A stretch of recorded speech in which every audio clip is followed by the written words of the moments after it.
Mesmo com a isenção do governo federal nos tributos que incidem sobre alguns alimentos, o consumidor tem reclamado, e com razão, e considera alto o preço de alguns produtos. E parece que essa realidade só vai mudar daqui a alguns meses, se mudar. Entenda na reportagem. O governo federal desonerou os impostos de vários itens da cesta básica.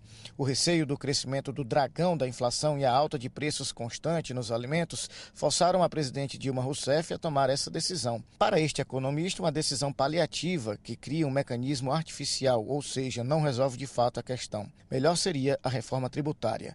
Tanto que, meses depois da decisão, o preço da cesta não baixou e o consumidor continua pagando caro. E vai demorar ainda alguns meses para sentirmos na prática o efeito da medida. Na verdade, o ideal era se nós tivéssemos uma desoneração tributária muito mais ampla, porque aí o consumidor ganharia muito mais no longo prazo, inclusive também a economia como um todo, porque uma desoneração mais abrangente ela poderia trazer maiores benefícios do ponto de vista de geração de renda e emprego, mais investimento, mais emprego, mais renda. Então as pessoas poderiam consumir muito mais, a economia ficaria muito mais dinâmica.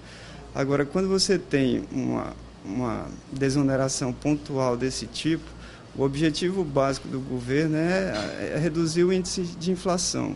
E como a cesta básica, os produtos da cesta básica, ela tem um componente importante no IPCA, então se o governo desonera isso, ele vai de imediato reduzir o índice oficial de inflação, que é a estratégia do governo nesse momento. Então, como a economia brasileira ela vem sofrendo com a crise econômica internacional e o governo vem tentando reagir diante disso, essa é mais uma medida diante das circunstâncias atuais para o governo conseguir, de alguma maneira, enfrentar um dos problemas que a gente está tendo, que é o problema de inflação. O mercado, que não é obrigado a atender de pronto à determinação, alega que ainda há muitos produtos com tributos antigos estocados. Mudanças, então, só quando tudo for vendido. A preocupação do governo não deixa de ser válida. A alimentação, que pega 25% do orçamento de uma família, tem impacto importante no crescimento da inflação. O consumidor que se preocupa com o bolso não tem outra saída nesse momento a não ser fazer pesquisa de preço. O consumidor sempre tem que estar fazendo o milagre da multiplicação, porque o teu orçamento sempre é fixo e você vai ter que lidar com um processo contínuo de alterações de preços. Os salários eles variam, mas em média, se você olhar a média dos salários, ela é relativamente fixa, Então, no longo prazo, ele não varia tanto e os preços sempre estão subindo continuamente. Se a gente for olhar alguns preços básicos da economia, tipo educação em média, as mensalidades nas escolas sobem 11%, 12%. Eu reconheço bem isso, que eu tenho filho em escola. Então, você olha um aumento de 11%, 12%, enquanto o teu salário está parado já há algum tempo. Então, a inflação, além do índice oficial de inflação, às vezes você percebe alterações de preços em dobro, Acontece uma alteração de preço em dobro. Você não pode abrir mão de imediato daquele consumo que você está realizando, porque você depende daquilo para viver. Então, a única saída que o consumidor tem, de fato, é se ajustar ao que o mercado proporciona do ponto de vista de buscar o teu poder de compra, procurando, de fato, pesquisando, procurando alternativas melhores no longo prazo para que sobre mais dinheiro, porque com a poupança ele é capaz de conseguir mais dinheiro e melhorar a vida dele e da família dele, Então é só investindo. Você não consegue de maneira nenhuma alterar a tua renda sem investimento. Você precisa de investimento.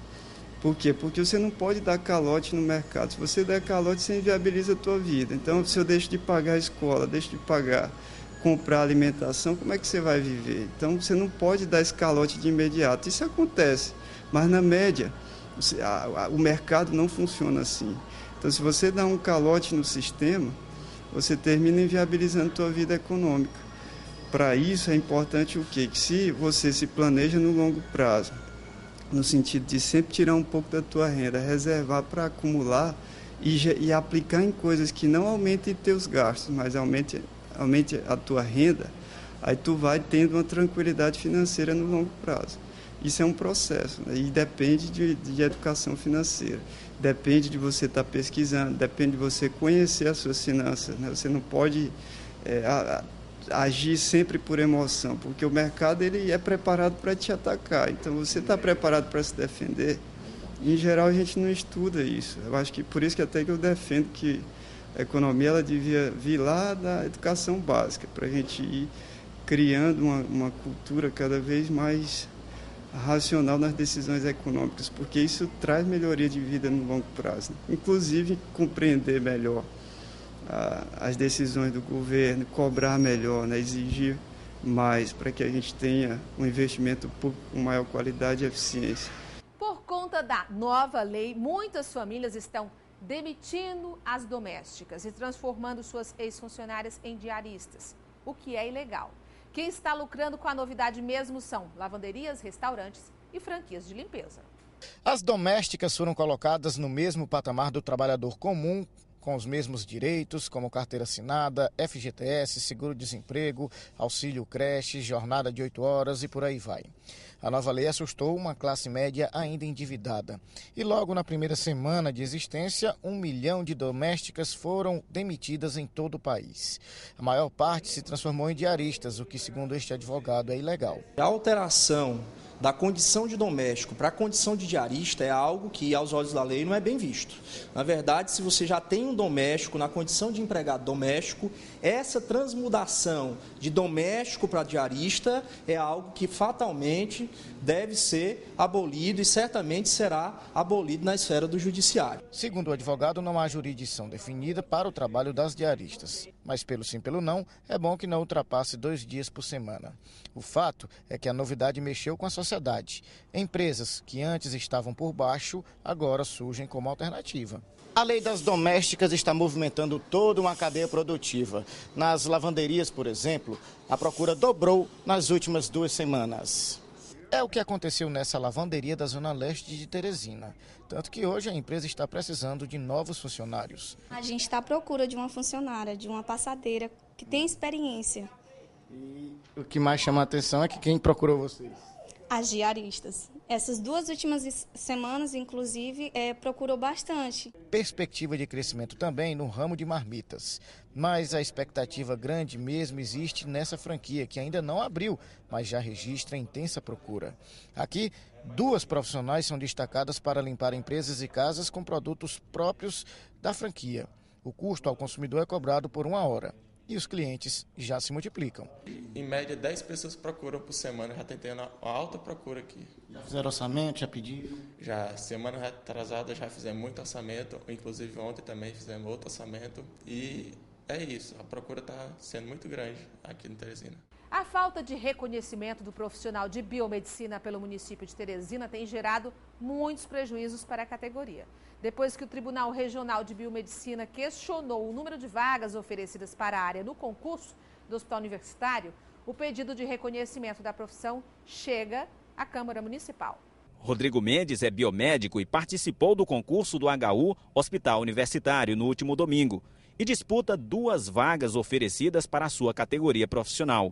O número poderia ser bem maior se a função contasse com o reconhecimento do município de Teresina.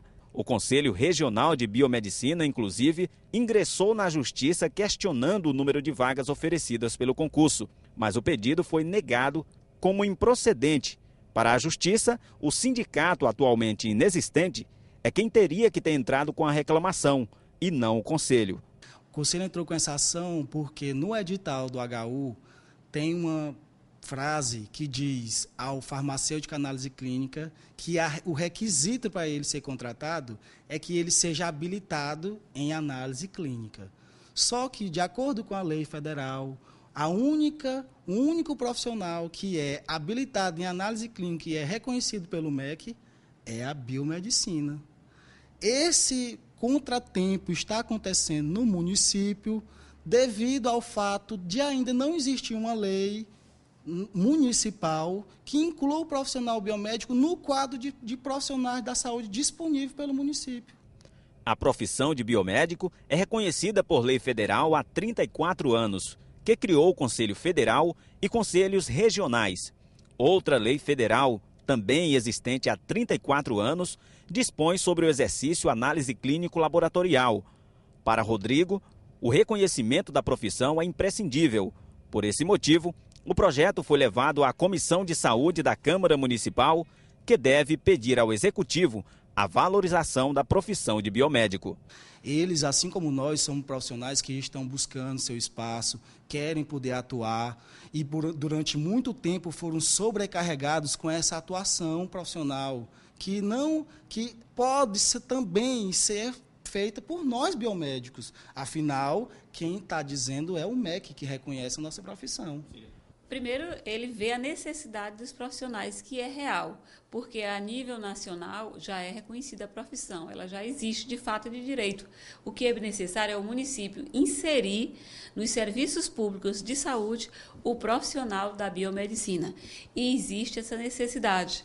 Nós já fomos procurados pelo Conselho dos Biomédicos, da categoria, e nós vamos fazer essa solicitação ao prefeito Firmino Filho, para que ele possa recomendar aos seus secretários de saúde, doutor Noé Fortes, doutor Luiz Lobão e o doutor Aderivaldo, para que eles possam, sim, já estar colocando nos concursos públicos da Fundação Municipal de Saúde e dos serviços de saúde os profissionais da biomedicina. O Piauí já conta com 600 biomédicos formados, mas somente 189 destes estão inscritos no Conselho Regional de Biomedicina, que tem sede em Recife, em Pernambuco.